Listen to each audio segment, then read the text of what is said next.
John D. Rockefeller, the world's first billionaire. A man who didn't just dominate an industry, but influenced how modern systems were organized.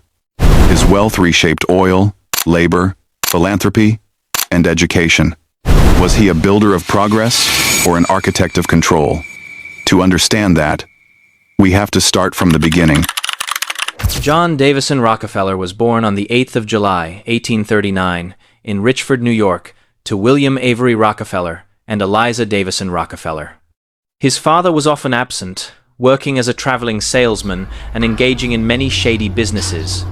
His mother was strict and deeply religious, teaching her children discipline, frugality, and strong moral values. The family moved frequently due to his father's unstable work and the family's search for financial stability. Despite these hardships, Eliza worked to maintain order and stability in the household.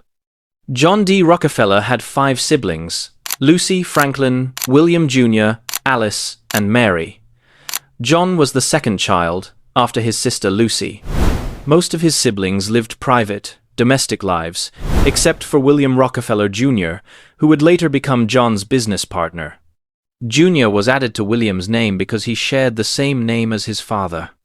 These early experiences, a strict, moral household, frequent moves, and exposure to both discipline and instability, shaped John's character, work ethic, and approach to life and business. As we move forward, we will explore how John and William grew into key figures in the rise of Standard Oil. As the family settled in Cleveland, Ohio, John's abilities began to stand out more clearly. He attended Central High School, where he showed strong skill in arithmetic and bookkeeping. At the age of 16, John began working as an assistant bookkeeper for a small produce commission firm. This was his first real exposure to business operations, recording transactions, managing accounts, and understanding profit and loss. During this period, Rockefeller also began carefully tracking his personal finances, recording income and expenses in ledgers. By his late teens, he had realized the reality of the systematic control, and from then, he began to draw his roadmap. After gaining experience as a bookkeeper, Rockefeller left paid employment in 1859 at the age of 19. That year, he entered a business partnership with Maurice B. Clark, a British immigrant and commission merchant based in Cleveland, Ohio. To enter the partnership, Rockefeller invested approximately $4,000. About $800 came from his personal savings, earned during his years as a bookkeeper. The remaining amount was borrowed from his father, William Rockefeller Sr., as a loan, which John later repaid with interest. The firm, known as Clark and Rockefeller, operated as a produce and commodities commission business, trading goods such as grain, meat, and agricultural products.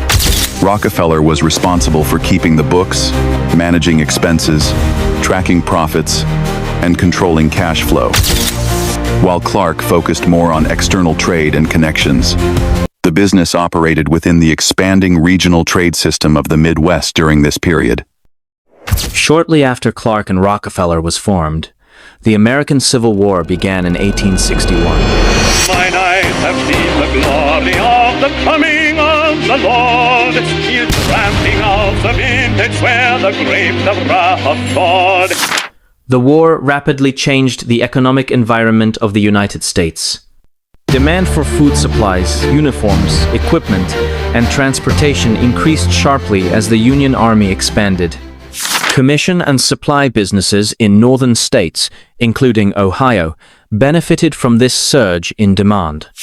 Clark and Rockefeller operated in this wartime economy, dealing in essential goods needed by both civilians and military suppliers. During this period, credit, contracts, and logistics became critical to business survival. Rockefeller focused on tight financial control, careful use of credit, and minimizing risk in an unstable market where prices and availability changed quickly.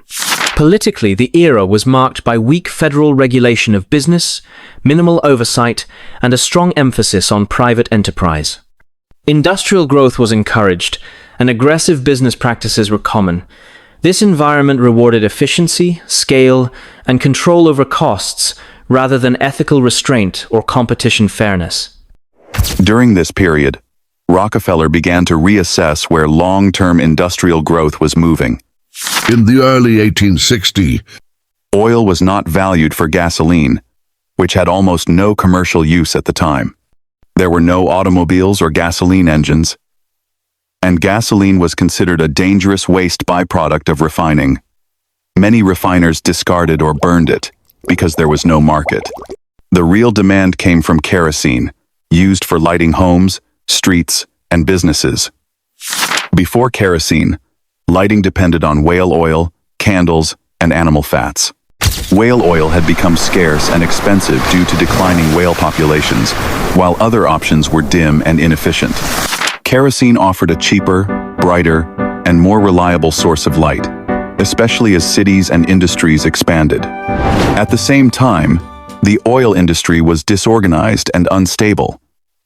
Refining methods were inconsistent, prices fluctuated sharply, and many operators failed. Rockefeller recognized that oil's value lay in kerosene production and that the industry lacked financial discipline and operational structure, which created an opportunity for organized refining. in 1863, Rockefeller entered the oil refining business by investing in a small refinery in Cleveland, partnering with Maurice B. Clark, Samuel Andrews, and Clark's brothers. Samuel Andrews was a chemist with practical knowledge of refining processes, while Rockefeller focused on finance, cost control, and organization.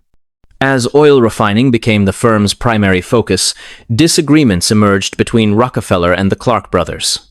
The Clarks viewed oil as a high-risk speculation, while Rockefeller saw refining as a business that could be stabilized through efficiency and scale. In 1865, the partnership was dissolved at a private auction. Rockefeller outbid the Clarks, paying $72,500 to buy out their share. After the split, the company was reorganized under Rockefeller's control, with Samuel Andrews managing technical operations and Rockefeller overseeing finances and strategy. This marked Rockefeller's full commitment to oil refining and the beginning of his independent control over the business.